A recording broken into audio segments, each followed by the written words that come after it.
s'il te plaît. Et voilà, bonjour à tous. Je suis David Van Robé de la Direction régionale d'environnement, d'aménagement du logement, la DREAL des Hauts-de-France, chargé de mission Air Énergie. Et je vais vous faire un focus sur la réglementation en la matière, sur le brûlage à l'air libre des déchets verts. L'époque est propice, on le sait, maintenant que les beaux jours reviennent, entre les tombes de pelouse, les tailles de haies et les élagages, c'est sûr que peut-être que pas mal de brûlages vont avoir lieu dans les jardins de France. Alors, un déchet vert, c'est considéré comme un biodéchet au sens de l'article 541.1 du Code de l'environnement. C'est un déchet non dangereux, biodégradable, au même titre que les déchets alimentaires, de cuisine, des bureaux ou d'autres activités. Il faut bien différencier un déchet vert et un biodéchet. Il y a aussi des déchets verts issus de l'agriculture qui ne sont pas considérés non plus spécialement comme des déchets domestiques en l'espèce. Le focus ici est vraiment bien orienté vers les déchets des kidam, des habitants, des gens qui possèdent un jardin et qui risquent de brûler à l'air libre leurs déchets verts. Il y a donc deux situations à distinguer. En fait, les biodéchets courants, qui sont issus des parcs et jardins et de l'alimentation, des épluchures. Ces biodéchets sont interdits et cette interdiction a été gravée depuis la loi 2020-105, depuis 2020 donc dans le Code de l'environnement, l'article L541-21.1. Avant, l'interdiction était gravée dans les règlements sanitaires départementaux. Maintenant, nous avons un document supérieur qui a gravé cette interdiction. Et heureusement, ce sera beaucoup plus facile d'utilisation pour les mesures de police que l'on verra par la suite dans le code de l'environnement. Et il y a aussi la deuxième situation à distinguer, c'est les brûlages agricoles et sylvicoles, les brûlages des agriculteurs qui, eux, ne relèvent pas de l'interdiction au titre de la loi 2020-105. L'interdiction pour les agriculteurs n'est pas générale et absolue. Il y a des possibilités de déroger, mais il y a aussi des règles à respecter en termes de brûlage agricole et sylvicole. Donc, les brûlages des biodéchets. Alors, comme je l'ai dit auparavant, la loi 2020-105 relative à la lutte contre le gaspillage et à l'économie circulaire a vraiment gravé dans le Code de l'environnement cette interdiction. Les biodéchets, donc au sens du présent code, notamment ceux issus de jardins ou de parcs, ne peuvent être éliminés par brûlage à l'air libre. C'est une interdiction générale, absolue. C'est une interdiction aussi qui vaut pour toute l'année. Il n'y a pas de jour férié ou de jours où il est possible de déroger à cette règle. Néanmoins, il est évident qu'en cas d'épiphytie ou d'élimination d'espèces végétales envahissantes, des dérogations individuelles peuvent être délivrées par le préfet dans des conditions assez strictes. et après, bien sûr, en avoir fait une demande. Cet article précise aussi que la mise à disposition à titre onéreux ou gratuit d'équipements ou de matériel qui sont destinés au brûlage sont normalement interdits. Alors, bon, on peut encore trouver dans les centres commerciaux ou dans les magasins de bricolage ou de jardinage du matériel destiné à brûler. Bon, néanmoins, on pourrait y ranger ces balles de tennis, peut-être pour ceux qui font du tennis ou autre chose, mais il faut bien savoir que tout ça ne doit pas être utilisé pour un quelconque brûlage, évidemment. Si jamais des gens décident quand même de brûler, la législation nous permet bien sûr de constater ces infractions et de prendre des mesures adaptées pour pas qu'ils recommencent et pour bien leur faire voir que ce style de brûlage a un impact non seulement sur l'environnement, comme on vient d'expliquer, mais aussi sur la santé. La constatation des infractions peut être faite par des officiers ou des agents de police judiciaire, par le biais d'un procès-verbal d'infraction. Ces officiers sont de fait les maires et leurs adjoints, mais il y a aussi les agents de police judiciaire adjoints, tels que les policiers municipaux, ou les gardes champêtres qui peuvent dresser des PV d'infraction. Ces PV sont bien sûr détaillés, disponibles si possible avec les photos prises sur le moment et encore une fois, dans la mesure du possible, avec une procédure, du moins un échange avec l'habitant qui serait pris sur le fait. L'établissement d'un PV avant de passer à une amende, qui est aussi prévue, est très important. Le PV doit être bien fait, clair, lisible. C'est vraiment la pierre de touche de la procédure coercitive, le cas échéant. Les sanctions prévues en cas de brûlage à l'air libre des déchets verts, maintenant l'amende a été augmentée. Maintenant, elle passe au maximum à 750 €, mais on peut aussi avoir une amende forfaitaire de 135 €, au même titre que par exemple les stationnements irréguliers dans les communes. C'est une contravention de 4e classe. Ces amendes et ces contraventions concernent les personnes physiques. Pour les personnes morales, nous passons à une peine supérieure. Il s'agit d'un délit et non plus d'une amende, une simple contravention, avec une amende maximum de 75 000 € et de 2 ans d'emprisonnement.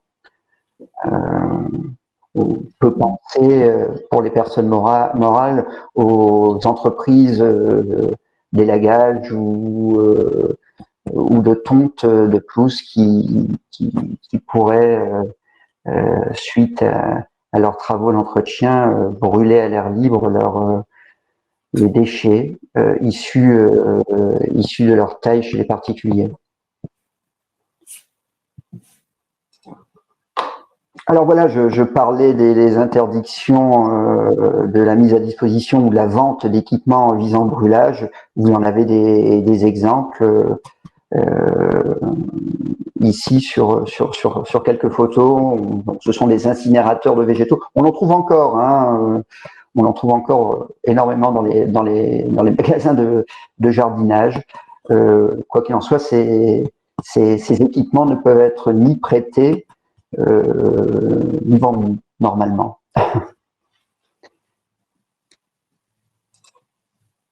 Les dérogations, comme je l'ai expliqué, il y a des dérogations au titre de cette interdiction générale.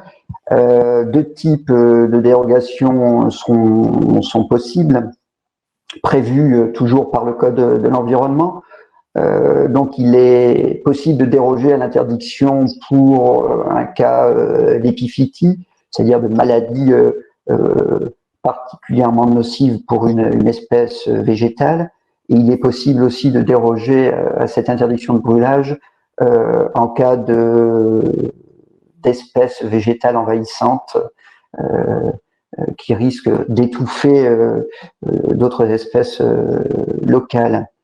La condition principale pour ces dérogations, c'est qu'il n'y ait aucune autre solution alternative efficace, garantissant bien sûr un bon niveau de sécurité environnementale. S'il n'y en a pas, si cette condition est remplie, à ce moment-là, on peut déroger à l'interdiction de brûlage. Comme je l'ai dit auparavant, cette dérogation est délivrée par le préfet pour une durée maximale d'1 an. Elle est bien sûr renouvelable sur demande. Cette dérogation, alors bien sûr, précise l'identité, l'adresse, le SIREN en cas de demande de dérogation pour les entreprises d'élagage ou de tonte, la zone concernée, le motif, est-ce que c'est une épiphytie ou une demande de dérogation pour une élimination d'espèces envahissantes. Comme je l'ai dit aussi, il faut justifier dans cette demande de dérogation de la nécessité du brûlage par rapport à d'autres moyens de traitement, tels que l'arrachage en particulier.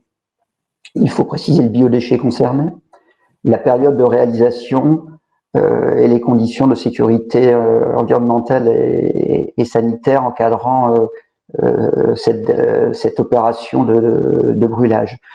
Donc, on peut le voir, cette demande de dérogation est très encadrée et à ma connaissance, il n'y en a pas énormément ici dans la région de France. Résumé de ce que je viens de dire sur cette interdiction qui a été gravée dans le Code de l'environnement depuis 2020. Donc la loi, les dispositions de la loi 2020-105 remplacent celles du RSD, de la circulaire du 18 novembre 2011 relative à l'interdiction du brûlage à l'air libre des déchets verts. Ce n'était qu'une circulaire qui avait une portée assez restreinte. Finalement, les dispositions et les articles renvoyant au RSD sur le brûlage vont finalement être abrogés à terme, puisqu'il est beaucoup plus simple d'utiliser dans un arrêté ou dans un PV d'infraction les dispositions générales du Code de l'environnement que du RSD qui bon, dans certains départements, peut être assez ancien d'ailleurs.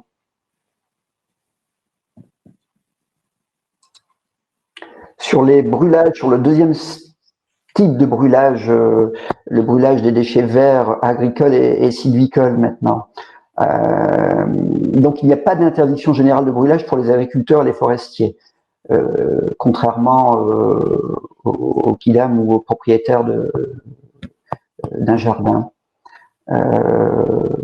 Les agriculteurs, les forestiers, les exploitants agricoles peuvent brûler certains déchets sans condition et d'autres avec des conditions. C'est ce que je vais vous montrer par la suite.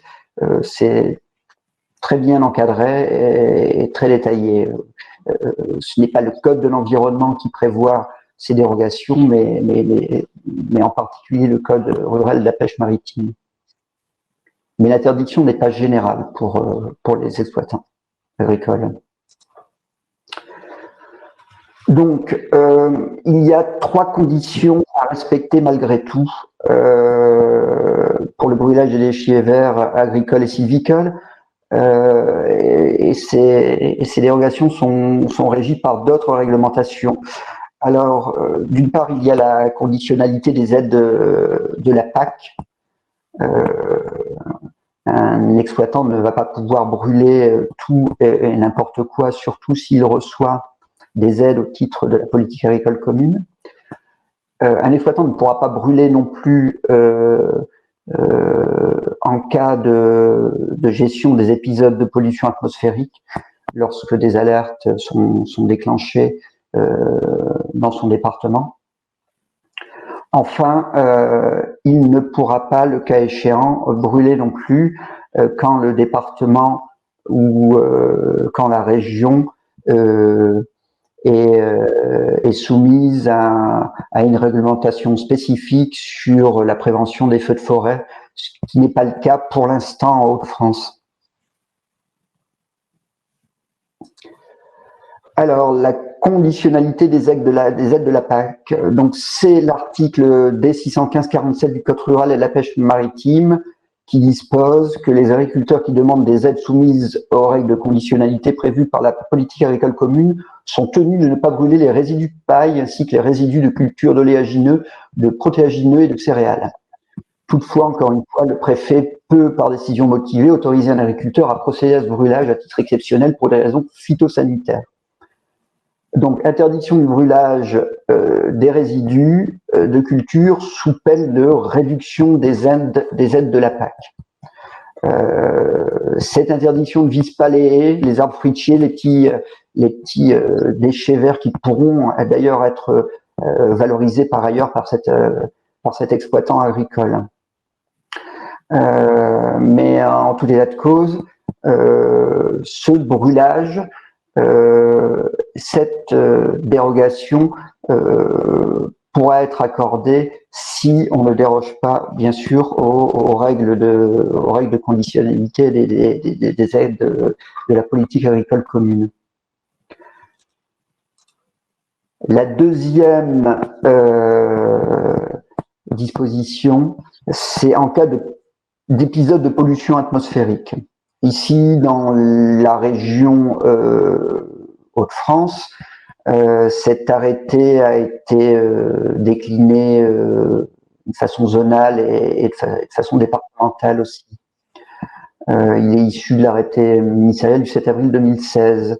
Donc, la mécanique de déclenchement des épisodes de pollution atmosphérique est bien encadrée et fait l'objet à chaque alerte signalée par APMO de procédures bien spécifiques.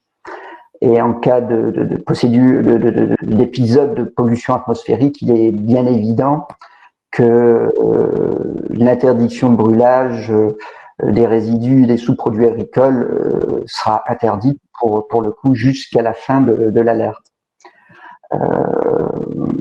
Les exploitants agricoles sont normalement informés du début et de la fin de l'alerte par la Chambre d'agriculture, mais aussi ils peuvent aussi se consulter ou se retourner vers les sites internet de la préfecture de leur département qui normalement alerte en cas d'épisode de pollution atmosphérique.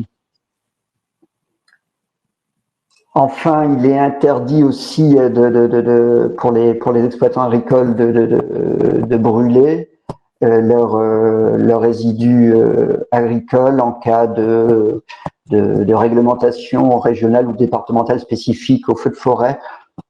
Comme j'ai dit auparavant, pour le moment, ce n'est pas le cas en Hauts-de-France. La région Hauts-de-France n'est pas concernée pour ce risque. Bon, on voit bien que depuis 2 ans, les extrêmes phénomènes de sécheresse commencent à déborder aussi le nord du territoire. Et il n'est pas dit qu'un jour, une réglementation spécifique régionale ou départementale ne sera pas prise sur les feux de forêt, ce qui impliquera bien évidemment une interdiction, le cas échéant, de brûler pour les exploitants agricoles, une interdiction de brûler leurs résidus à certains moments de l'année. Pour l'instant, on n'est pas concerné ici. Le maire, maintenant, comme je vous l'ai dit auparavant, il est évident que les gens, comme les exploitants agricoles, surtout en milieu rural, le premier réflexe qu'ils ont, d'ailleurs pour savoir quelle est la législation en vigueur, ou pour savoir les différents moyens de substitution au brûlage, vont se retourner vers leur mairie et vers le maire, qui peut mettre en place aussi via un EPCI dédié toute la chaîne de valorisation de déchets verts. Mais en tout cas, c'est au maire principalement que sera demandé les mesures de substitution au brûlage, mais c'est aussi au maire que la législation prévoit de faire usage de son pouvoir de police afin de faire respecter l'interdiction du brûlage des biodéchets. Le maire donc pourra évidemment dresser procès-verbal, le cas échéant, quand il trouvera ou quand il verra des brûlages à l'air libre. Le maire pourra aussi prendre des amendes, comme je l'ai expliqué auparavant. Donc le rôle du maire est important autant en matière de prévention, en matière de conseil, en matière de substitution de brûlage, qu'en matière de répression pour ce genre de pratiques. Le maire a aussi la possibilité il doit faire respecter la loi, mais il a aussi la possibilité, au regard de son pouvoir de police, de prendre des mesures plus contraignantes, en fait, que le Code de l'environnement, à condition, bien sûr, que les circonstances locales le justifient. Il ne peut pas prendre d'arrêté de police pour interdire un brûlage sur toute la commune concernée, mais par exemple, il pourra prendre, s'il le souhaite, une interdiction bien spécifique par exemple sur une zone géographique déterminée au regard des conditions particulières, s'il y a une entreprise concernée qui risque évidemment d'être impactée de par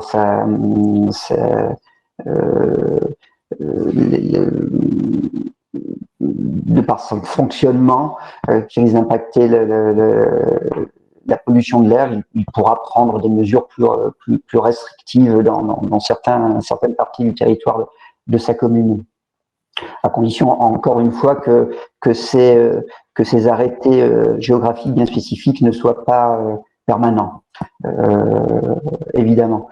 Mais le maire a un rôle prépondérant dans cette lutte de l'interdiction de brûlage des déchets verts, mais bien sûr aussi dans un rôle de conseil et de prévention. C'est vers lui que vont se retourner et que se retournent majoritairement les habitants des communes ainsi que les entreprises concernées. Voilà.